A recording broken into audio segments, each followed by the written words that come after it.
'Yan Najeriya na kokawa kan tsadar gas. Amurka ta kammala ficewa daga Afghanistan. China ta ɗage tsawon lokacin da yara za su dinga buga bidiyon game. Masu sauraro Assalamu alaikum, barkanmu da sake kasancewa da mu a yau Talata 31 ga watan Agusta shekara ta 2021 miladiya. Sunana Usman Awwal ana haka. Da alama ƙarin kuɗin da aka samu gutsi-gutsi na gas ɗin girki a Najeriya ya sanya 'yan ƙasar shiga wani hali, ganin yadda gas ɗin ya yi tashin goron zabi a cikin ƙasa da awanni 8.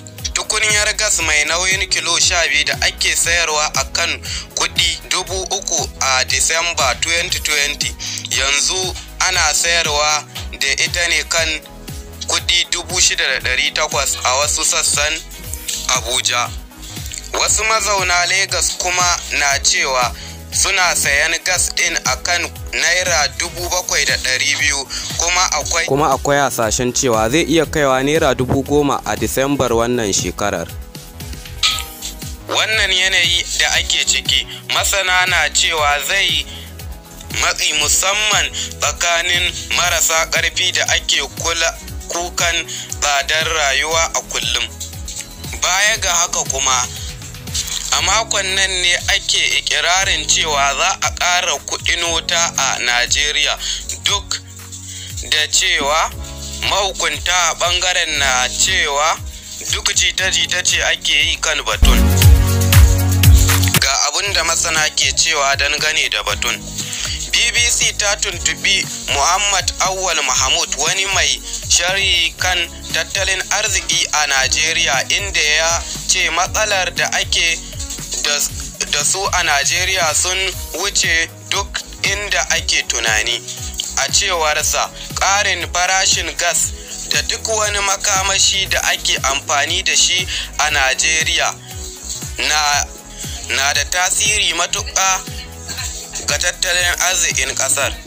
Lokacin da aka kai tattalin arzikin bango kuma ana danna masa kaya, kamar a ce jaki ne a ɗora masa kaya masu nauyi, kuma a ce ana ƙoƙarin ɗora masa wasu kayayyakin abin da ake ƙoƙarin ɗora masa ko dai ya kashe shi ko kuma ya nakasta shi, in ji Muhammad Awwal Mahmud. A cewarsa, dalilin da yasa aka kirkiri amfani da shi kansa wannan gas ɗin shine domin rage dumamar yanayi, ganin yadda ake amfani da itace da sauran makamashi masu samar da hayaki da ke gurɓata muhalli. Ya bayyana cewa ganin yadda da dama a Najeriya suka koma amfani da wannan gas ɗin domin girki, ya zama cewa ƙasar bata iya samar da adadin gas ɗin da ake bukata, wanda hakan ya sake shigo da wani kaso na gas ɗin cikin ƙasar. Babbar matsalarmu a Najeriya ita ce matatun da muke da su ba su aiki yadda ya kamata don su ma samar da gas ɗin a gidaje, in ji shi. Ya ce da a ce Najeriya na samar da gas ɗin da ake amfani da shi kashi 100%, da tana da ikon ta yanke hukunci kan duk irin farashin da take so ta saka wa gas ɗin. Amma ganin cewa ana sayan wani kaso daga gas ɗin da ake amfani da shi a cikin ƙasar, dole sai farashin da aka amfani da shi wurin sayo shi a kasuwannin duniya ya yi tasiri ga farashin da ake sayar da shi a Najeriya. Daga ƙetare kuma, hukumar da ke sa ido kan wasannin bidiyo ta China ta ce daga yanzu 'yan ƙasa da shekara 18 za su dinga yin wasan bidiyon game ne a tsawon awa ɗaya kawai a ranakun Juma'a da Asabar da Lahadi da kuma ranakun hutu.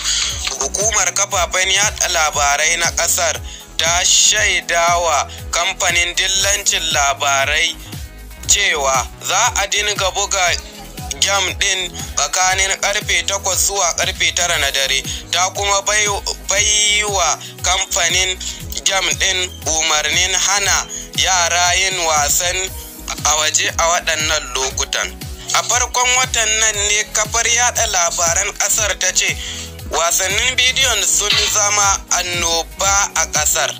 Sai dai sa ido kan wasannin bidiyon zai ragu don ganin ko za a bi dokar ƙayyade lokacin da hukumar ta yi. A baya dai ka'idar dokar ita ce yin wasan na tsawon minti 90 a duk rana. Rukunin ƙarshe na sojojin Amurka da suka shafe shekaru 20 suna yaƙi kammala ficewa daga Afghanistan. Jakadan Washington a Kabul, Ross Wilson, da kuma kwamandan sojojin Amurka a can na cikin jirgin sojin na ƙarshe da ya bar Kabul ranar Litinin da daddare. Wakilin BBC da ke Kabul ta ce duk yinin Litinin shawagin jiragen Amurka kawai ake ji a sararin samaniyar Kabul, yanayin da suka baiwa tawagar ƙarshe kariya ganin sun bar Kabul. Tuni Taliban ta bayyana cewa ta karɓi ragamar tafiyar da filin jirgin Kabul. A gefe guda kuma Taliban ta ce yanzu Afghanistan ta zamo ƙasa mai cikakken 'yanci.